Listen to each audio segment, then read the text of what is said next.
Nosotros entonces hicimos unos marcadores celulares, usamos unos marcadores celulares. El primero fue un marcador que es una señal de estrés oxidativo y es la catalasa, en donde pues digamos, observamos que respecto al control, o sea, habían unas producciones normales de peróxido de hidrógeno, que pues son, normalmente el estrés oxidativo pues se da por compuestos ROS o especies reactivas de oxígeno, que pues van a generar también estrés y posteriormente pues puede llevar a la muerte celular.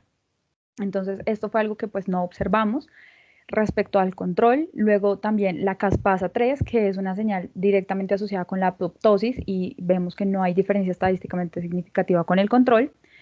Se evaluó la señal de INOS, que es una señal asociada a la función celular, pero solamente de las células UVEC, de las células endoteliales, y digamos que está asociada con una normal proliferación de las células y lo observamos después incluso del proceso del tratamiento que hubo con estas nanoestructuras. Y finalmente puede ser que las células o no tuvieran estrés oxidativo o ningún tipo de proceso de muerte celular, pero pudiesen estar teniendo alguna respuesta inflamatoria. Para esto estudiamos la COX-2 y observamos nuevamente que estadísticamente no eran diferentes al control, a las diferentes también concentraciones que se evaluaron estos tratamientos. Entonces, digamos, desde este punto de vista, con estas observaciones y también unas morfológicas que se hicieron de las células, tanto la morfología como la función celular, como su viabilidad, pues se mantenían después de haber sido sometidas a estas nanoestructuras. Entonces, como les cuento, viven, crecen, proliferan en presencia de estas estructuras, ambas líneas celulares. Entonces, pues a futuro se puede pensar en hacer desarrollos de grado alimenticio que no tengan ningún tipo de efecto tóxico asociado, con pues biopelículas que además de ser comestibles, pues están funcionalizadas por un aceite con compuestos altamente nutricionales. Creo que ya pues a lo largo, digamos, del discurso, pues también les he ido contando un poco de lo que he ido publicando y contarles que, digamos, esto fue un poco siempre pensando en responder a cada uno de los objetivos específicos que se habían planteado para la tesis. Entonces, en respuesta al primero, se hizo este primer artículo, que fue todo el estudio físico, térmico y termodinámico de las nanoemulsiones.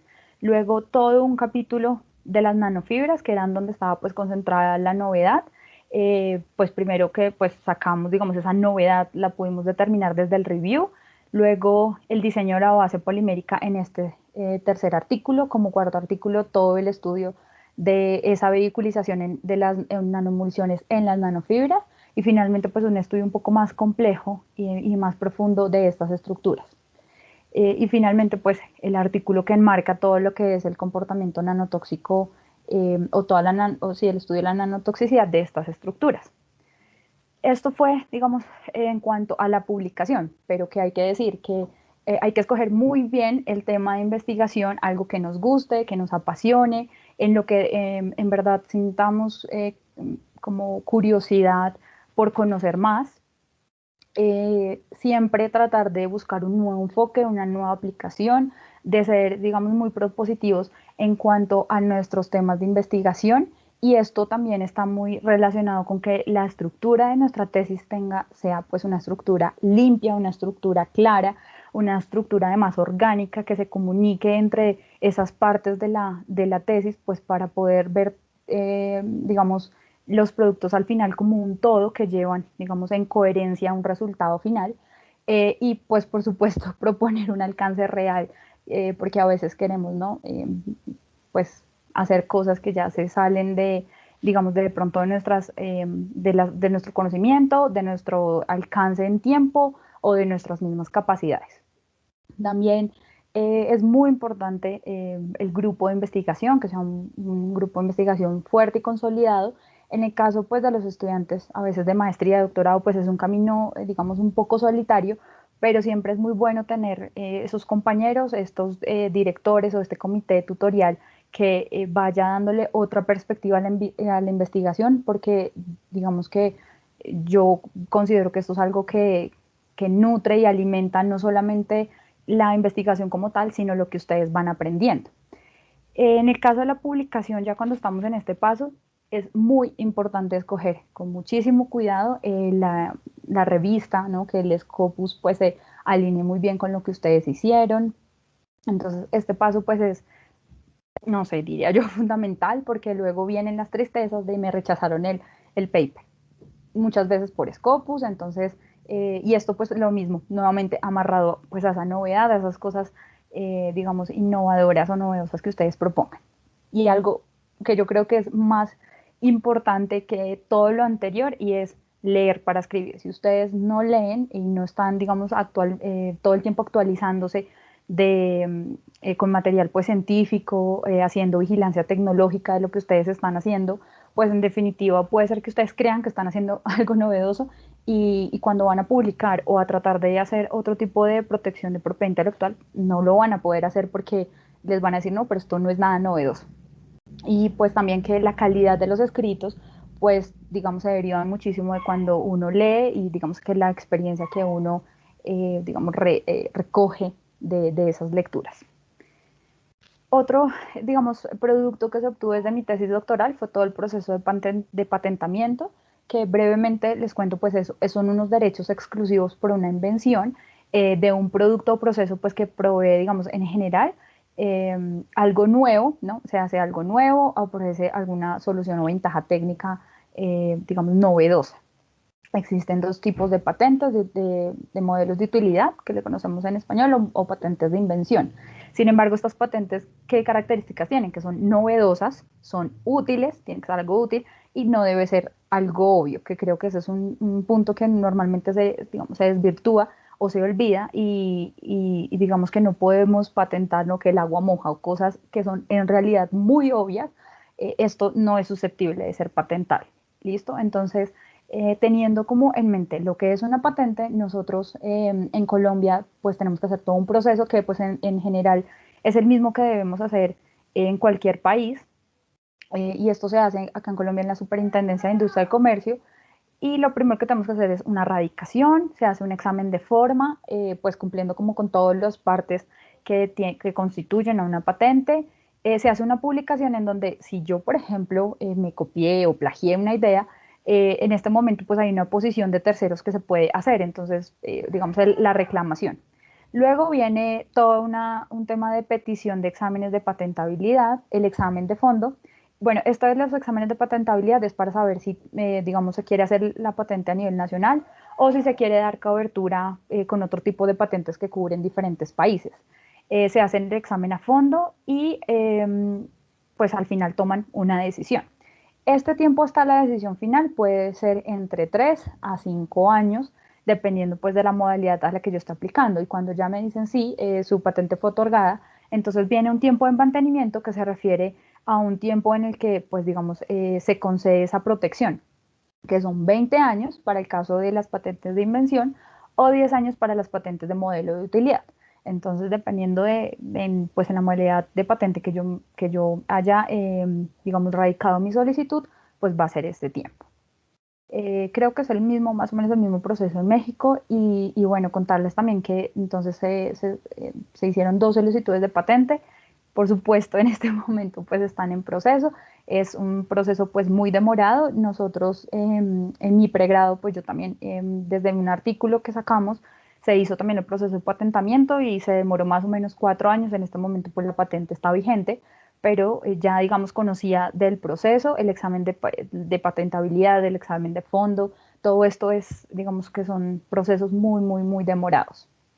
Y porque es importante, digamos, proteger todo lo que obtengamos desde la investigación, porque si ustedes hacen algo que puede ser aplicado a la industria o escalable, digamos que pueden surgir iniciativas como la spin-off, que fue también una de las iniciativas de la universidad, en donde surgió InFood, que es entonces la primera spin-off que recoge todos los productos de encapsulación que manejaba el grupo de investigación pues al que yo pertenecía. Entonces se recoge, pero para hacer esa transferencia, por supuesto, hay que proteger esa propiedad, entonces se hace mediante las patentes.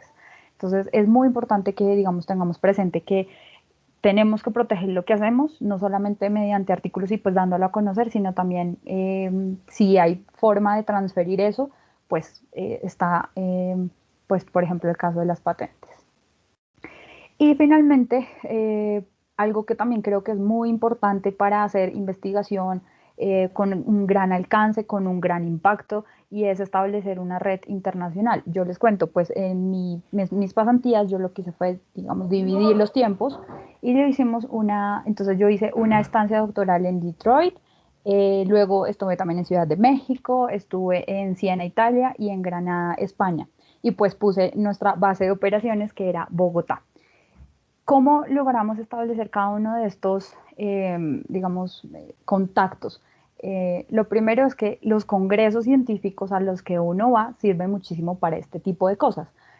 Acercarse, venderle de una forma muy atractiva la idea de investigación, hagamos algo juntos.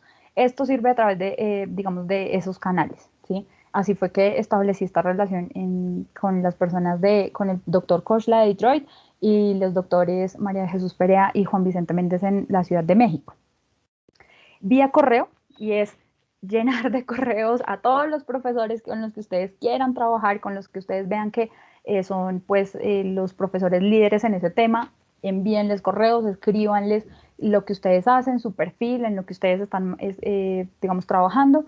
No se pongan, digamos, tristes porque seguramente de los 20 correos que envíen quizás respondan uno o dos, dependiendo si les interesa o no.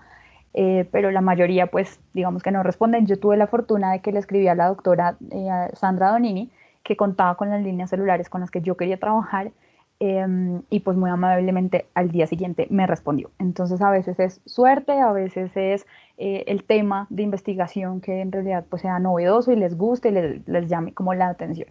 Luego hay un híbrido que es entre ustedes conocen a alguien quizás en un evento, pero puede ser que eso simplemente sea un acercamiento y ya luego ustedes igual tengan que insistir vía correo para hacer entonces esta relación. Y algo muy importante es poner un poco, llamo yo, una zanahoria y es que vamos a trabajar con ellos. Entonces, por ejemplo, en la Wayne State University yo hice un entrenamiento para el cultivo celular. Luego en el Centro de Nanociencias y Micro y Nanotecnologías hice toda la caracterización de las nanoestructuras. En la Universidad de Granada hice todo el, digamos, entrenamiento de la digestión in vitro y algunos ensayos, porque les cuento, mi tercer objetivo no era la nanotoxicidad, era el estudio de la digestión in vitro y pues por la pandemia todos mis ensayos se perdieron. Entonces yo tenía un plan B porque había hecho una estancia en la Universidad de Siena, como les cuento con la doctora Sandra Bernini, y pues ahí yo quise llevar todas mis estructuras y estudiar la nanotoxicidad como un plus a mi tesis que resultó siendo pues mi plan B para poder cerrarla al final. Entonces, yo que les propuse, por ejemplo, en dos de las estancias vamos a sacar unos artículos científicos que se van a publicar y son los que en este momento de hecho se encuentran sometidos. Entonces, proponer este tipo de cosas o vamos a ir a un congreso o este trabajo ustedes lo pueden también publicar en los eventos a los que ustedes vayan. Todo ese tipo de cosas también es atractivo para ellos, no solamente pues voy a ir y usted me va a dar, sino yo también cómo puedo retribuir digamos, esa recepción para hacer, no sé, una estancia corta, una estancia larga, de maestría o de doctorado. Y otra cosa que es súper importante es que ustedes, pues, digamos, moverse es muy difícil si no hay dinero. Entonces, todos estos proyectos, aparte de ser novedosos, de tener una muy buena estructura, pues ustedes tienen que tratar de conseguir financiación tanto interna como, pues, digamos, en la universidad a la que ustedes pertenecen, como externa. Es muy importante. De hecho, digamos, mi proyecto de doctorado tuvo 3 fuentes de financiación externa: Colciencias, que es ahora el Ministerio de Ciencia y Educación; CENI Palman, que es el Centro de Investigación de Palma en Colombia; y la Corporación Andina de Fomento CAF. Y pues el valor del proyecto alcanzaba más o menos unos $300.000, que nos alcanzó pues para comprar equipos, para mi estancia, para compra de material y bueno, muchísimas otras cosas. Entonces pues fue un proyecto que en Colombia, en pesos colombianos, es alrededor de los 1.000 millones de pesos colombianos y pues en realidad es pues bastante dinero. Y las conclusiones, que yo creo que cada uno se ha ido haciendo un poco las conclusiones de esta presentación, y es hacer definitivamente algo que a ustedes les guste, que les apasione, estructurarlo y pensarlo no solamente con los resultados de la inmediatez, sino futuro, Cuando ya obtengo entonces todos estos resultados, pues los publico, los difundo, pero también los protejo y trato de hacer, en mi caso lo que yo trataba de hacer era pues cosas aplicadas, entonces que podían ser escalables o replicables a nivel industrial. Entonces la idea era proteger eso para posteriormente una transferencia. Siempre, digamos, tener en mente que hay otras personas en el mundo que trabajan las cosas que yo trabajo y que pueden ayudarme a que mi alcance y mi investigación pues sea mucho más relevante. Entonces, asociarme con ellos y plantearles algo también, digamos, en un gana-gana. Creo que, digamos que esos son como en general las conclusiones de la presentación y pues muchísimas gracias a ustedes por escucharme.